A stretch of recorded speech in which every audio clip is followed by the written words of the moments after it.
The following is a special presentation of Tony Kurre Radio.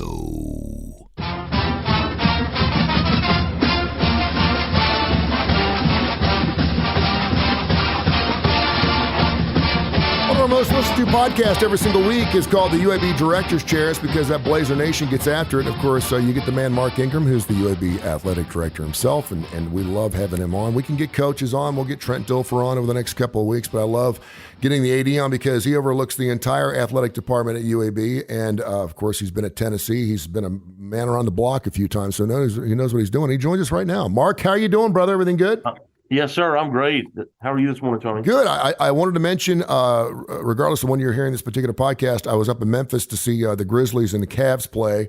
And it's been a while since I was in Memphis, and I know that UAB going into the AAC, Memphis will be some of that fertile ground that you not only can recruit, but also to visit. But I wanted to know, since you're a classic rock guy, your thoughts and feelings about the city of Memphis, the city of Elvis, the city of Jerry Lee Lewis, and just your overall view from a sentimental standpoint of what Memphis means to you musically. Man, I love Memphis, Tony, and I've visited there a lot. A lot of my teammates were from there, and then just through my career have been there many times. I'm a big fan of the city of Memphis, and yeah, when you talk about music now, there's a lot of great artists, and you name two of them, and Jerry Lee Lewis and Elvis, of course, B.B. King and Johnny Cash. I mean, there's a lot of people that got their start in Memphis, and it's such a rich, culturally diverse city that had so much sort of a soulful sound right there. There's something about the river. I don't know what it is. There's something about the Mississippi River, man, that seemed to inspire people, and you just had a real eclectic blend of musical styles coming out of Memphis. But you think about Beale Street, and it's a great city, and that whole scene that you were in around the FedEx Forum and Beale Street and that whole area. You got Rendezvous Ribs down there and the Peabody Hotel. It's a really, really neat place. We went to the Tin Roof, and my son walked in the place, and I was like, this is where your dad used to hang out at. These are the kind of places that your daddy is like, really? And I'm like, oh, yeah. I said, this brings me back quite a bit now. My drinking days are over. I said, but this is where I used to hang out. And so I said, we're going to get something to eat. He goes, I'm not eating here. And I said, oh, you're going to eat it. We got some sloppy nachos, man. His face was face down in those things within about 5 minutes. It was fantastic.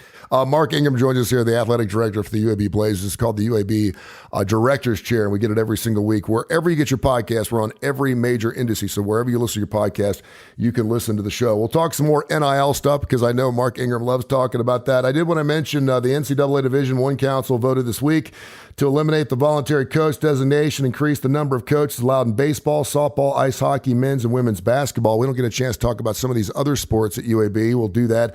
And also, they voted to eliminate the standardized test score requirements for immediate eligibility for incoming freshman athletes and to update the guidelines for transfer waivers. There's a lot there on that plate. But when you heard about some of these changes, what were your thoughts as an athletic director? Well, the Transformation Committee has spent a lot of time on a number of topics. I don't agree with all of them, but you would assume that that'd be the case. You can't please everybody. Doesn't matter what we're talking about, right? Mm-hmm. I think my only sort of concerning issues really was when I would look through there and see something about more committees and more subcommittees, and it's just one of the things that we as ADs within the industry, and I think externally, people complain about it when they think about the NCAA and its governance. Is it's just this huge nebulous kind of bureaucratic body, and I thought there was going to be fewer committees, not more committees. But I'm whining there. But at the same time, I did, and so I think I would have rather seen something that was a little bit more streamlined in terms of process, because when you just think about the sport of football, and I think every sport has this, though I shouldn't say that not knowing, but football has a football competition committee, which I'm on, a football rules committee, a football oversight committee. Then there is at the AFCA, the American Football Coaches Association, of course, the coaches are a, sort of a committee of themselves. They vote on all these things that affect football, to weigh in, to share their opinion on the, various topics.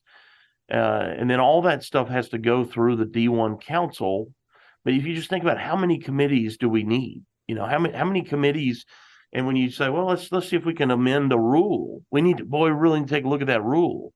The amount of time it takes to change a rule is incredibly long, and committee members are rolling in and out, and you got somebody you think is really passionate about a rule, well, then they roll off the committee, and now, where does that sit? Or is anybody carrying that forward? Where it's a lot, and so that's really inside how the sausage is made, I guess. But most of the things that the transformation committee presented, I think 90% of us are doing 90% of it. Yeah. And I don't think a lot of it is dramatically different than what most of us are already doing. I think it's probably clarifying for people to say, hey, this is not just a thing you can do, but now it's a thing that we're recommending or that you must do. As it relates to the additional coaches, the value in that is it's really just telling somebody, giving them a title saying, hey, we can now call you the assistant pitching coach. Yeah. And they go, well, why does that matter? Well, it matters for their ability to go get another job, and it helps get more people involved in the sport, and kind of another entry point for people to get into the coaching profession. And I think that's valuable. And it also kind of eliminates the gray space as to what they can and cannot do. Yeah. If I was a volunteer coach and I'm out there on the field, there were limitations to what I was permitted to do coaching wise. But at school A, that person might be doing a little bit more than the one who's at school B. Well, now they're just saying, hey, look, if you want to provide instruction and it's good for the kids and it's not hurting anybody, why are we monitoring that? Yeah. There's not a rule that says, well, here's what you have to pay them yet. And, that'll probably come not too distant future, but not sure where the budgets will come for that. If the NCAA will provide those additional resources for all of us, probably not. Mm-hmm. But so we'll have to figure that out. But it's really just about trying to provide more instruction, and there not being any gray area as to what you're permitted to do. info@TonyCurryRadio.net. We'll take your email questions. Huge UAB proponent and Paul Ensign, who of course follows us as well and listens to the show. He's got an email question for you about scheduling. We'll get into that in a second. I did want to get one more thing before we move on here. The NCAA convention last week, of course, said goodbye to Mark Ingram, who I've spoken with on the phone numerous times. Super nice guy. He said goodbye. Incoming president Charlie Baker came in.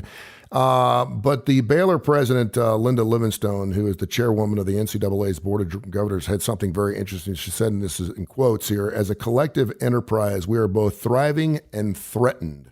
What as an athletic director, you could probably clarify this better than anybody. What exactly is the NCAA? It seems like such a lame duck institution with so much power, but it doesn't know how to wield that power without catching so much flack back. What is the NCAA when it comes to what college sports looks like right now, and what do you think it looks like in, say, the next 5 to 10 years? Well, I think what Dr. Livingstone is saying is that on the thriving piece is that it's very popular. College athletics is very popular. People want to watch it. People enjoy it. And that's good. Young students want to participate in it. Fans want to watch it. That's all really positive. That's the thriving piece. The threatened piece is coming back to litigation. It's about we seem to have started. We're starting to lose control of ourselves. When you look at what we're permitting around the NIL space, the NIL, as we've talked about many times, was intended to be allowing our student athletes to use their name, image, and likeness and be paid for that. So if a business wanted to put a player's picture on a billboard and pay that player for it, they could. If they wanted to have in your old radio days when you'd have a live TV remote out of a business, you could basically have that and have a player as like a celebrity and pay them for their time. Mm-hmm. A wage that was market value, so to speak, for what that sort of thing is worth.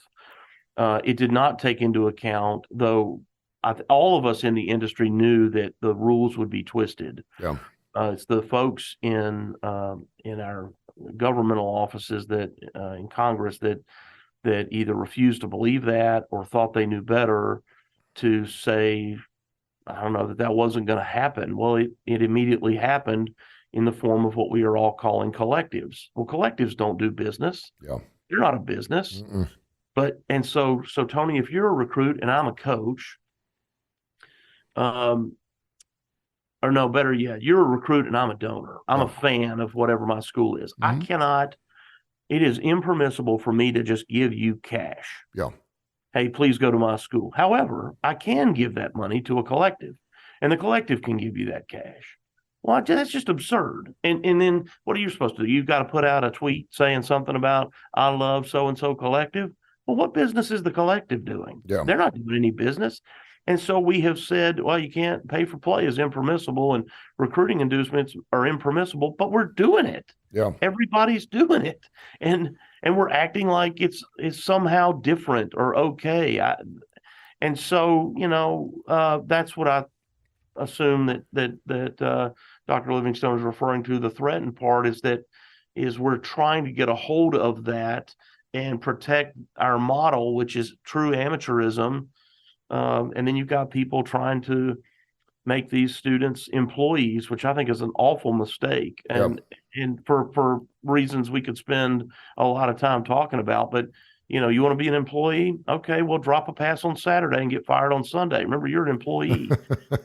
I'm just saying, you think that won't happen? Yeah. It may not happen, immediately, but it'll happen in a pretty near future. And I think the other part that people worry about there is that I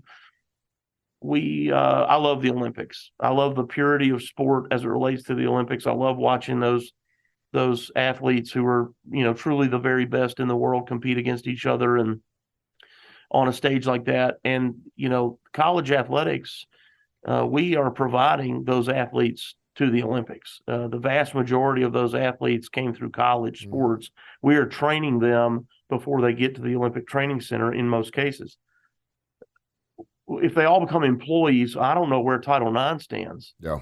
Well, so because Title IX is an educational amendment of the Civil Rights Act of 1964. So if there's not an educational component, you're an employee. Well, I'm not sure where that is. Well, that's not good. That's not good for sport, and it's not good for the balance of what we do. It's not good from an equity standpoint. There's a lot of concerns there, and so that's where we're losing control. The UAB Director's Chair with Mark Ingram. He's the athletic director for the UAB Blazers, and of course you can follow him on Twitter. That's at UAB_AD, and we have an email as well as a tweet here from Paul Ensign. We'll get into that here in a second. info@TonyCurryRadio.net. You'd brought up these collectives. These things just sprouted up overnight.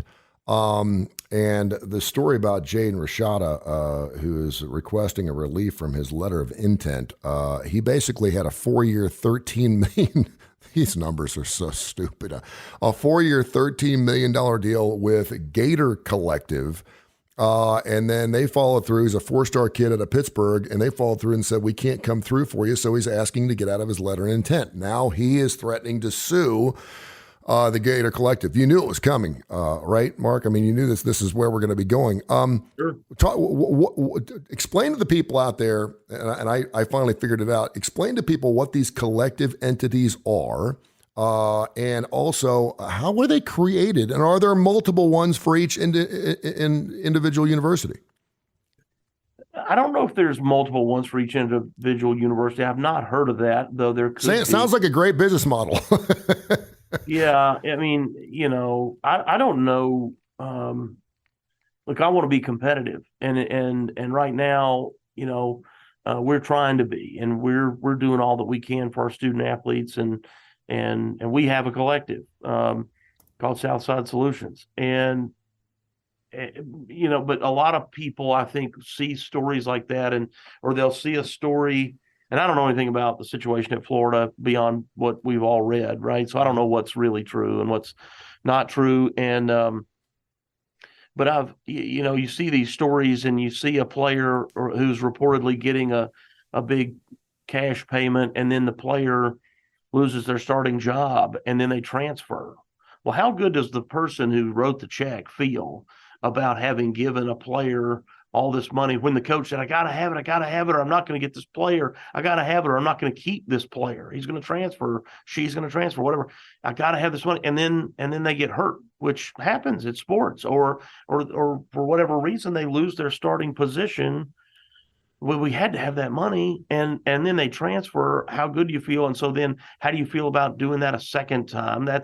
So these are major concerns. I was on the phone this morning with a close friend of mine at a Power 5 school who said that at their bowl game this past year, they had some number of players a few days before the bowl say that they weren't going to play if they couldn't get paid more. Yeah. And I need the money before the game. It's crazy.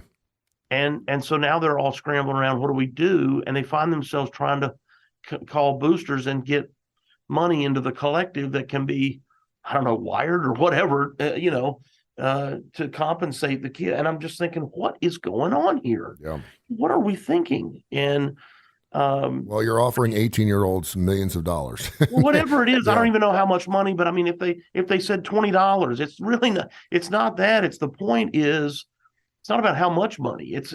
I mean, the how much makes it maybe more absurd, but the fact that a player can turn around now and say, "I'm not playing if you don't do this." What happened to all of us feeling so fortunate for the opportunity to play at this level? Yes, sir. I used to love the bowl games. The bowl trips were fun. We'd go play a team that we'd never played before and weren't going to schedule again. We were on television, which was thrilling to us. We thought that was a big deal. It was a big deal. It still is a big deal. But all of those things, along with the value of the education, has been completely erased or ignored, like somehow we're abusing these kids. And NIL, if you look at and I don't know the financials, but if you look at, the quarterback at Alabama, Bryce Young, he did a national deal with Dr. Pepper. Mm-hmm. The guy won the Heisman Trophy. Yep. That's what it's supposed to be. Yep. You've got somebody whose face is familiar. People know who they are. They can be on it doesn't have to be a national ad, but some sort of ad campaign. And then they get compensated for it. That's what it was supposed to be. Not, let's find a way to pay these kids and do it, with a wink through recruiting, Mm-hmm. and act like the deal happened after the fact. And the kids are showing up on their recruiting visits and I was offered this much at the other school. Can you beat that or match that or whatever? If you can, then I'll come here. Well, that's not any way to really build a team. Yeah. That's not the right way. You're not going to have a positive culture in your locker room when you've got guys or ladies coming to your school for that reason. It's still school. You need to choose your university based on, how far is it from home, and is that right for you, close or far? Well, and when you got a 4-star guy who's not even a 5-star guy, and he's being promised a 4-year, $13 million deal, I'm not going to pretend I wouldn't take it and wouldn't entertain that idea. But I mean, like you said, though, it's about the education. Less than 1% of these kids are actually going to go play at another level, and maybe they're grabbing the cash while they can. But when they haven't even taken a snap for the Gators yet, and they're demanding that type of money, the letter of intent seems like it's intentional, I guess, but it doesn't really count for anything. Commitments just don't mean anything anymore. Right. And with these collective entities mudding up the waters, it's unfortunate because, as a college football fan, I can see Florida Gator fans. I know people follow recruiting religiously, and they get super excited about seeing this kid come in, and they're excited for Billy Napier and his program, who obviously needs a little help. And all of a sudden you find out it's all about the bottom line, the dollar, and the kid hasn't taken a snap yet. It just doesn't seem right. Info at Tony Curry Radio. Go ahead. Well, I was just going to say, and coming back to what President Baylor was talking about, is that,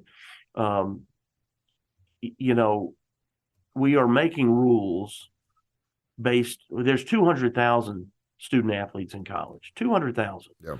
And we're making rules based on what can the Heisman Trophy get, Mm-hmm. What the Heisman Trophy winner or the finalist for the Heisman Trophy, or, your players of the year, which there's only so many of those. So when you think about how few players we're talking about, but we're making rules, that's not how laws are made. right? We do what's best for the greatest good. It's no matter what the law is that gets passed, there's some number of people it's good for and some that it's not good for, but the decision is made for the greatest good. Yeah. But that's not what we're doing here. We're making a decision and we're changing our rules and we're bending all that for 1% of 1%. Info at TonyCurryRadio.net. We get emails every single week. We try to get to as many as we possibly can. He's Mark Ingram, the athletic director for the UAB Blazers. This is called the UAB Director's Chair, available on any podcast platform, so check it out. Of course, you can also hear it on TKR, and thanks to the tens of thousands of folks who've already downloaded the TKR app. It's classic rock to the bone and great programming, unique programming you can only hear here on Tony Curry Radio. Paul asked at Tony Curry Radio and at UAB_AD, what are we doing to get an HH or at least a 2-for-1 with Power 5 programs for football and scheduling? How can we improve our OOC schedule in basketball? How much input do we have in the basketball schedule? And he went on, he DM'd me, he said, just to clarify, is there a possibility where when you have a non-conference schedule that's not particularly sexy, can you parlay maybe a football home visit with their basketball program that perhaps isn't as good as their football program? And can you work that way? And how does that work? And how far out does that work? Yeah, so good questions. Paul's a good fan of ours and comes to a lot of our games. Appreciate the question. So football and basketball are different. The basketball schedule, I'll start there. Basketball schedule is pretty much year to year. And the only things that are not year to year is, for example, when we sign a home and home agreement like we did with South Carolina and West Virginia, you at least know 2 years out, right? We're here and then we go there kind of thing. But that's about as far out as basketball scheduling goes. And it's because there's so many games and the rosters change so dramatically. And so the coaches do the scheduling because they know the dates better. And they're just, it's this giant puzzle that moves very quickly. And the coaches who know each other and they have relationships, they're able to put those schedules together. And that's why it's really valuable to us to have a guy like Andy Kennedy who's been in the business for a long time, has a lot of positive relationships with other coaches and can get agreements like the one we had with West Virginia and South Carolina over the last 2 years. Football is done like 10 years out. Why is that? I don't really know other than to just say that it is. And if you don't get pretty far out, you won't have a schedule. And so, when we reinstated football here in 2015, we had no schedule. Yeah. Because when we eliminated the program, everybody who was scheduled to play us had to go find other games. And so they scrambled to get other games. So our schedule went completely away and we had to start from scratch. Well, if you recall, we also didn't have any players. Not that we had 0, but I think we had 10 or 12 or something. And so we had to rebuild the roster. Well, not having any idea what we would look like, having to start like that, Coach Clark and I agreed we needed to put a schedule together that, to the best of our ability, would be favorable for us and not try to go play the Green Bay Packers in year one, Yeah. And so we tried to find some FBS opponents that we thought were comparable to us or that were at least, I don't want to say beatable, but people that we thought we could be competitive with. And when we were, and in fact, had really good success there. And of course, when you schedule somebody 10 years away, if you say, well, they're the worst team in the FBS, let's go schedule them. Well, 10 years from now, they might be conference champions. So you don't really know what you're going to get until you get them. And I think the first question was something about home and home with Power Fives. So we could have gotten those already, and just from that philosophy, chose not to do that for the sake of being able to, let's try to be bowl eligible. Today, fortunately, what we've done is we've accomplished our goal. Our initial goal was, let's get bowl eligible, and then let's do that, 2 years in a row, and then 3 years in a row, to where being bowl eligible wasn't a surprise anymore. It wasn't this shocking celebration. It was expected, and we've gotten to that place. And it was, let's turn that then into, and then let's win the conference championship, right? Let's be competitive for the conference championship. And so we've done that. And a big part of that, though, was scheduling people that we could be competitive with in the non-conference. So as we enter the American, we look at other schedules and we see that the American schools are doing home and homes with Power Fives, and so we will start to look at doing that. The hard part, Paul, and for others listening, is that you may not see that though for 8 years. So we are pursuing that and looking at that, and who would be interested in coming here to Birmingham that we could play, home and home with. And there are some that are interested. It's just that because we schedule so far out, you won't be able to see that for several years. Hey, when you join the AAC next year, let's make a road trip up to Memphis. I'll meet you up there for a game or something like that, and I'll take you to the tin roof, or we can hang They'll out. be here first now, Tony. That's true. Coming here next year. There you go. All right. Get your ribs out. My ribs are always out, my friend. They're always good for poking. I got news for you. Hey, Mark, thank you so much for your time, man. Greatly appreciate you. We'll catch up next week. Sounds great, Tony. Thank you, pal. This has been a special presentation of Tony Kurre Radio.